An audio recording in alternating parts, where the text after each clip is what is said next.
presenting history's best on PBS. 1945. The promise of the atom. Nuclear energy would power the nation. The bomb would end all war. But with the bomb comes an explosion of fear. Fallout. Just one in a series of extraordinary films. People's Century, tonight. Brought to you by Conseco, where we believe that leaping at certain financial opportunities can make a secure financial future harder to grasp. Conseco, our goal is to help you protect wealth, create wealth for life. Major funding for People's Century was provided by the Corporation for Public Broadcasting and the annual financial support of viewers like you. Additional funding was provided by the Lowell Institute.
July 1945. With the Second World War still raging, scientists are about to conduct a secret experiment. They know what should happen in theory. Now they'll see if it works in practice. Berlin Brixner is the team cameraman. Pretty soon it was minutes before zero, then it was seconds, and my cameras turned on automatically, and then I looked through the viewfinder, and I was looking straight at the bomb where it would explode.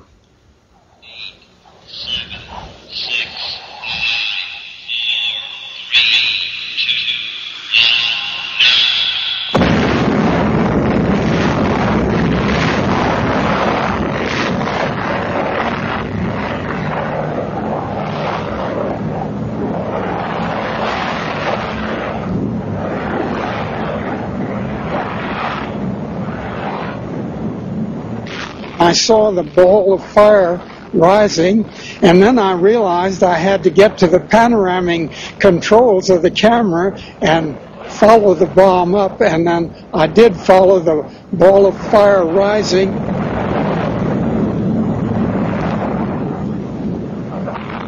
It was surrounded by a luminous blue haze, a blue light, due to the high radioactivity. With the first atomic explosion, the United States now has the weapon it believes can end the war. Well, I was so dumbfounded that I just sat there thinking about the fact that we had been successful in making the bomb, and that soon the World War II would be at an end because we would now use that bomb on Japan. The forces will change the world. They promise a new age of scientific progress, but they also unleash fear and paranoia, casting a shadow over the lives of millions for the rest of the century.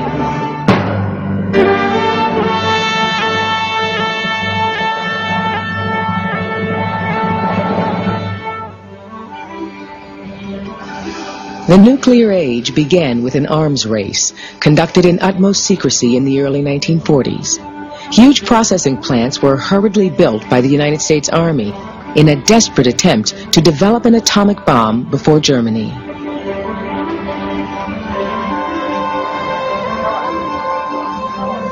At Oak Ridge, Tennessee, 78,000 people worked in the largest of the secret factories. Among them was a young mechanical engineer from Lehigh University. We had a sense that what we were doing was important, and it may indeed change things if we succeeded. And even though we did not know exactly, maybe some did, don't get me wrong, but the large portion of us did not know exactly what we were doing. But there was this sense that we were doing something that was important to the war effort. And if we succeeded, it would make a change. With an eye to history, the project leaders later reenacted the moment when they produced an entirely new substance. Here it is, General Groves, plutonium.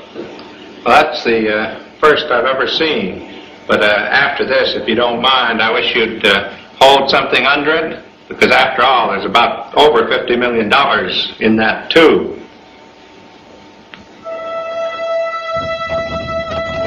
Though the secret weapon had been built with Germany in mind, the war in Europe was now over. The bomb was to be used against Japan. 2 bombs were flown to the island of Tinian in the Pacific and prepared by a team from the Los Alamos laboratory.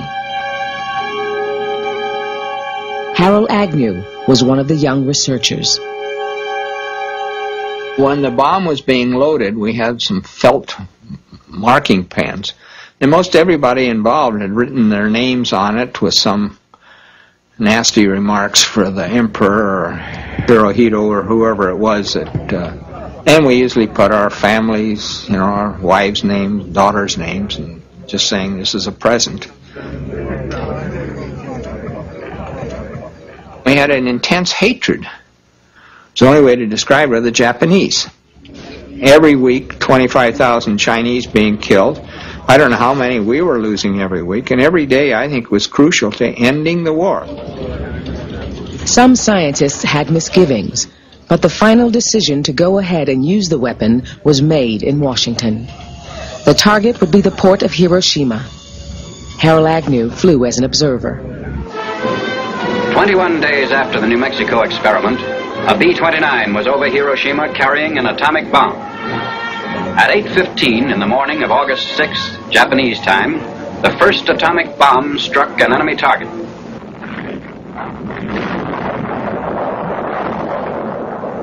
We did get a flash of light in the cabin, so we know it had gone off. And I know I wrote in my notebook, wow, it really went off. It really did.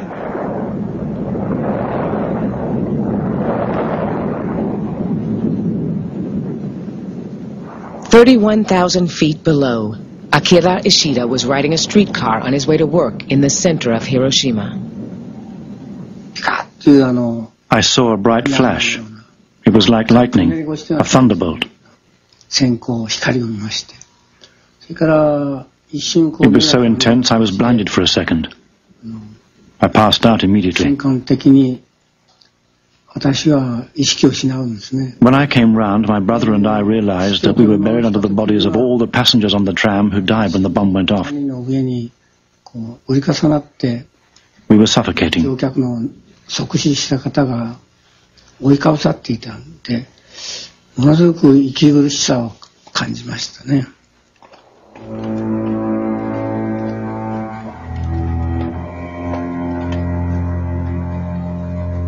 The destruction was unlike anything ever seen.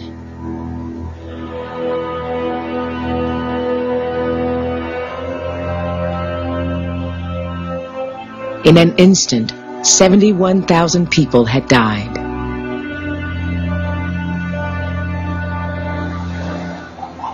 All the passengers in Akira Ishida's streetcar were killed, except him and his brother. They started walking.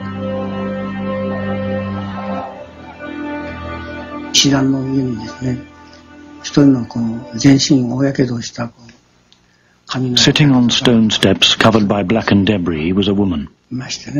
Her entire body was charred and her hair was completely burnt. She was embracing a red, burnt baby in her arms and trying to breastfeed it with her red, burnt nipples, calling the baby's name again and again. お乳を飲ませていらっしゃったんですね。